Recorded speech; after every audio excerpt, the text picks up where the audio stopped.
ગુજરાતમાં ફરી એકવાર માવઠાનું સંકટ મંડરાઈ રહ્યું છે। માવઠાને લઈને અંબાલાલ પટેલ દ્વારા આગાહી કરવામાં આવી છે તો બંગાળ ઉપસાગરમાં વધુ એક સિસ્ટમ મજબૂત થઈ રહી છે। ડિસેમ્બર મહિનામાં વાતાવરણમાં પલટો આવશે તો 2 થી 9 ડિસેમ્બરમાં માવઠું વરસવાની શક્યતા સેવાઈ રહી છે। सूरत, नवसारी, भरूच, अमरेलीમાં વરસાદ વરસશે તેમજ વાદળછાયા વાતાવરણ વચ્ચે છૂટો છવાયો વરસાદ વરસી શકે છે। ડિસેમ્બર મહિનામાં કાતિલ ઠંડીની પણ આગાહી કરવામાં આવી છે। માવઠાની આગાહીને લઈ ખેડૂતો ચિંતિત બન્યા છે। 2 ડિસેમ્બરથી ડિસેમ્બરના પ્રથમ સપ્તાહમાં હવામાનમાં પલટો આવશે અને વાદળો આવવાની શક્યતા રહેશે। સવાર અથવા તો બપોરના બાદમાં વાદળો જણાશે અને નવસારી, ભરૂચ, સુરત આ ભાગોમાં ક્યાંક વરસાદી છાંટા પડવાની શક્યતા રહેશે। તો ઠંડીને લઈ હવામાન નિષ્ણાંત અંબાલાલની આગાહી સામે આવી છે। લઘુત્તમ તાપમાનમાં વધારો થવાની શક્યતા। બંગાળ ઉપસાગરમાં વધુ એક સિસ્ટમ મજબૂત। તોફાની સિસ્ટમના કારણે ગુજરાતનું હવામાન બદલાશે। આવતીકાલથી વાદળો આવવાની શક્યતા। લઘુત્તમ તાપમાનમાં વધારો થવાની શક્યતા રહેશે। સવારના ભાગમાં ઠંડી રહેશે, પરંતુ હવે ધીરે ધીરે એક 25 તારીખની આસપાસ બંગાળ ઉપસાગરમાં એક સિસ્ટમ બની રહેશે અને આ સિસ્ટમ તોફાન બનવાની, ચક્રવાત બનવાની શક્યતા છે। આ ઉપરાંત અરબી સમુદ્રમાં પણ એક લો પ્રેશર બનવાની શક્યતા, લો પ્રેશર બનશે, પરંતુ ત્યાંનો માર્ગ લગભગ ગુજરાત તરફ નહીં હોય। સમાચારમાં આગળ વાત કરીશું આધુનિક યુગમાં અંધશ્રદ્ધા વિશે।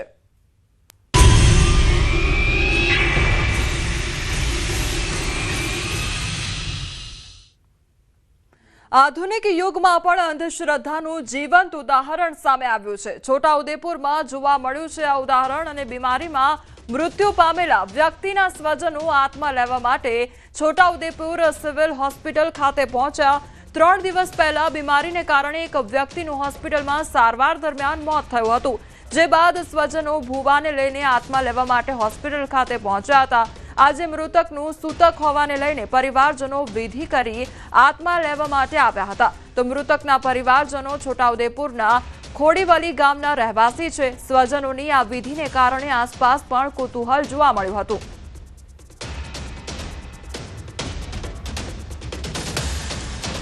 आप हूँ लेवाया जीव लेवाया जीव लेवाया क्या ऑफ થઈ ગયા હતા કેટલા દિવસ થયા 3 દિવસ થયા હા તો હું કરવાયા એવું છે કાકા દાખલ હતા તે ઓફ થઈ ગયા તેને 3 દિવસ પહેલા દાખલ કરેલા પછી 3 દિવસથી આજે હુતક છે એ માટે અમે અહીં વિધિ કરીને જીવ ભટકતા આત્મા તેને લેવા આવ્યા। તો છોટાઉદેપુરનો આ મામલો સામે આવ્યો છે કે જ્યાં પરિવારજનો મૃતકની આત્મા લેવા માટે હોસ્પિટલ ખાતે પહોંચી ગયા હતા। તો આધુનિક યુગમાં અત્યારે અંધશ્રદ્ધાનું આ જીવંત ઉદાહરણ સામે આવ્યું છે કે જ્યાં પરિવારજનો વિધિ કર્યા બાદ આત્મા લેવા માટે હોસ્પિટલ ખાતે પહોંચી ગયા હતા। ભુવા સાથે તે લોકો હોસ્પિટલ ખાતે આવ્યા હતા અને જે મૃતક છે તેની આત્મા લેવા માટે પહોંચ્યા હતા, જેને લઈને અનેક સવાલો થઈ રહ્યા છે કે આખરે આજે પરિવારજનો હોય છે, જે લોકો હોય છે, તેમના મનમાં અથવા તો કયા પ્રકારના વિચાર ચાલતા હોય છે।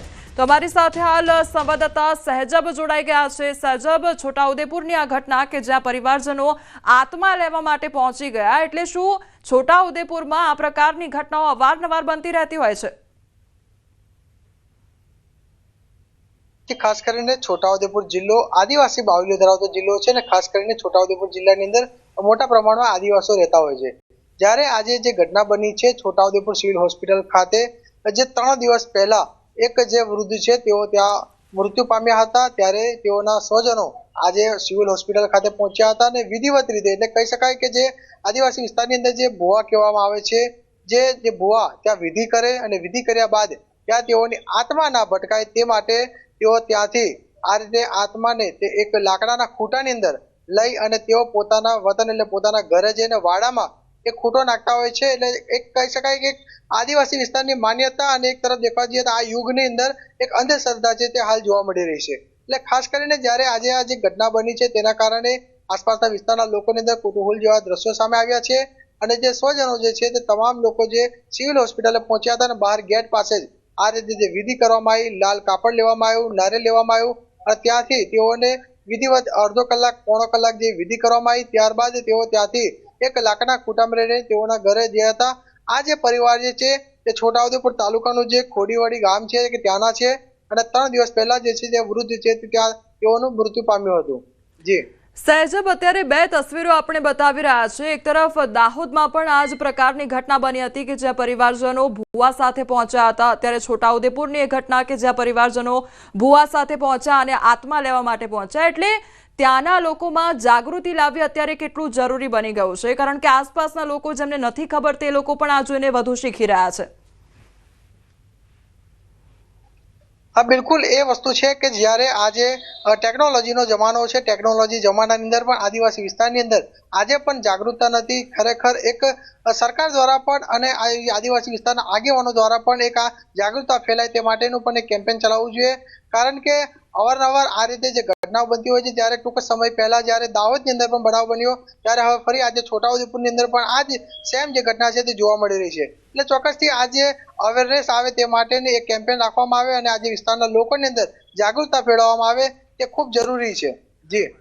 જી સહેજબ, સમગ્ર માહિતી બદલ આપનો આભાર. તો આ બંને તસવીરો એક તરફ છોટાઉદેપુર તેમજ દાહોદની કે જ્યાં પરિવારજનો ભુવા સાથે પહોંચે છે અને જે મૃતક હોય છે તેની આત્મા લેવા માટે પહોંચે છે તે પ્રકારની આ ઘટના સામે આવી છે. ત્યારે અત્યારે આધુનિક યુગ, ટેકનોલોજીનો યુગ ચાલી રહ્યો છે અને તેવા સમયગાળામાં પણ આ પ્રકારની ઘટનાઓ સામે આવી રહી છે.